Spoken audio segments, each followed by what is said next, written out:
It's a little like magic, turning the simplest ingredients into something enchanting. Today at Inspired to Taste, we're making bright, whimsical lemon sandwich cookies, crisp, delicate, and filled with luscious lemon curd ganache, a taste of sunshine in every bite.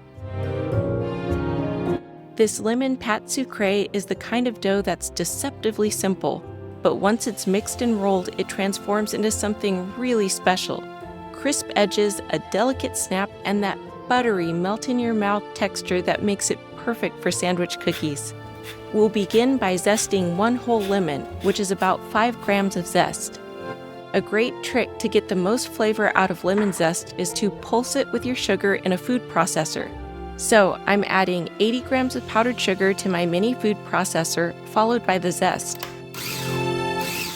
A few pulses and everything's beautifully combined. The sugar should have a soft yellow tint to it. Next, transfer that powdered sugar and zest mixture into a medium bowl. Add 120 grams of salted room temperature butter. Then whip that together on high until it's light, fluffy, and fully combined.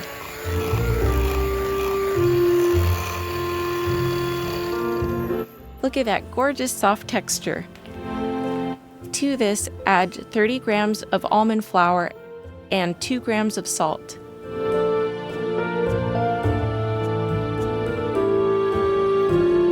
Now we're going to add 1 egg yolk. Mine looks a little off because I freeze my extra yolks and they tend to look a bit dry when thawed, but it'll still work perfectly. Finally, in goes 200 grams of pastry flour. You can start folding it until just combined, but I find it's easier to finish mixing by hand. Just be careful not to overmix. We want to stop as soon as the dough is smooth and homogeneous. Then wrap the dough in plastic wrap, flatten it into a disc, and refrigerate it for at least 1 hour.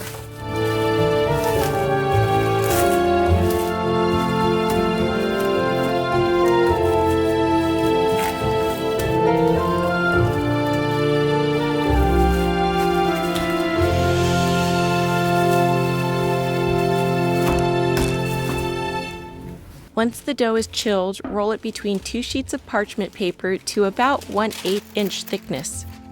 I'm going to be using a simple butterfly cookie cutter along with 2 sizes of small petal cutters. Keep in mind that each sandwich cookie is going to need 1 solid base cookie as well as 1 top piece with cutouts. For the top cookies, I'm using the large petal cutters for the top wings and the smaller ones for the bottom wings.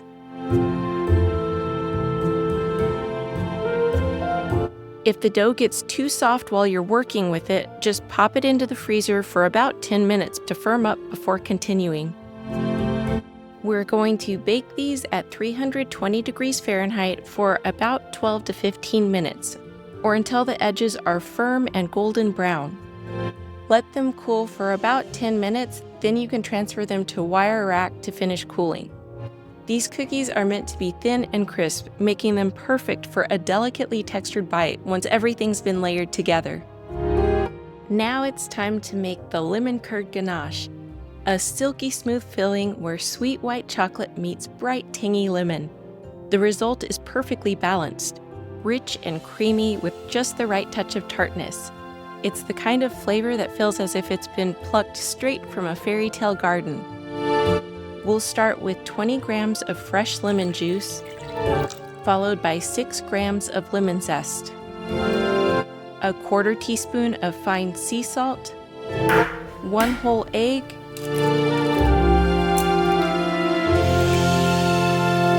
two egg yolks, and 100 grams of castor sugar.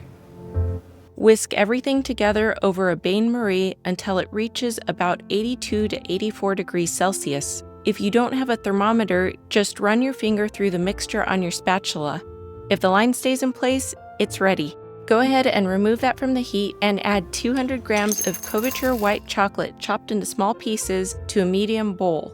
Then strain the warm lemon mixture over the chocolate and let it sit for a couple minutes to begin melting the chocolate.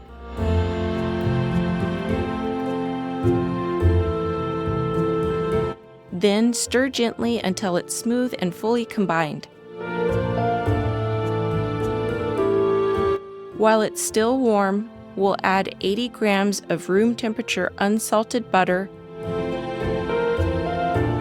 along with 6 grams of vanilla bean paste. If you have an immersion blender, now's the perfect time to use it. Blend until the ganache is perfectly smooth and glossy. Finally, we're going to cover the ganache with plastic wrap, making sure it touches the surface in order to keep it from forming a skin. Then pop it into the fridge to fully set.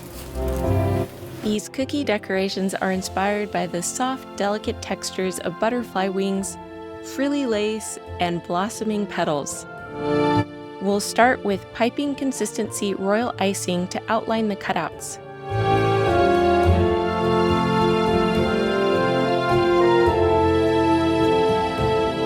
Next, I'm creating the wing designs by outlining each section with scalloped edges. I'll let these dry completely before filling them.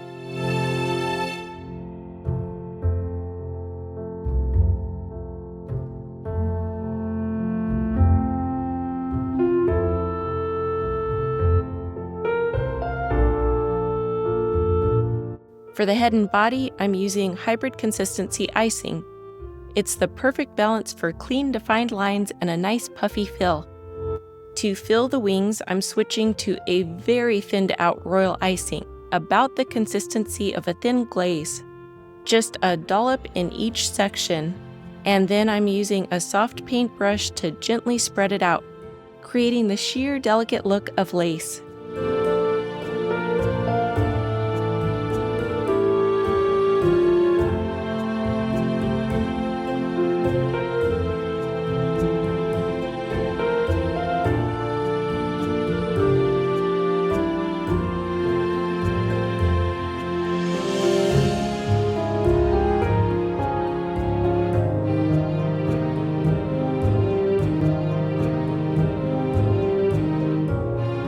Next, I'm piping simple 5-petal flowers using stiff consistency royal icing and petal tips in a couple of different sizes.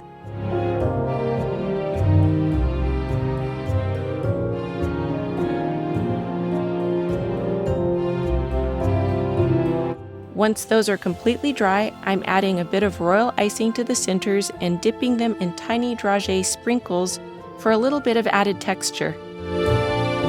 To finish these beauties, I'm using a Wilton 4B French star tip to pipe the ganache filling, adding one more layer of pretty texture that will show through the peekaboo cutouts. We don't want to cover the base completely. Instead, I'm focusing on piping nice dollops in the center of each wing. Finally, I'm gently placing the top cookie over the filling, pressing just enough to secure it. I'm using piping consistency royal icing to attach the flowers and add a few carefully placed sprinkles for that perfect finishing touch. If you're enjoying this video, please consider liking, commenting, and subscribing. Your support really helps this little baking corner grow. Now, let's take a look at the final set and then dig in. 3, 2, 1.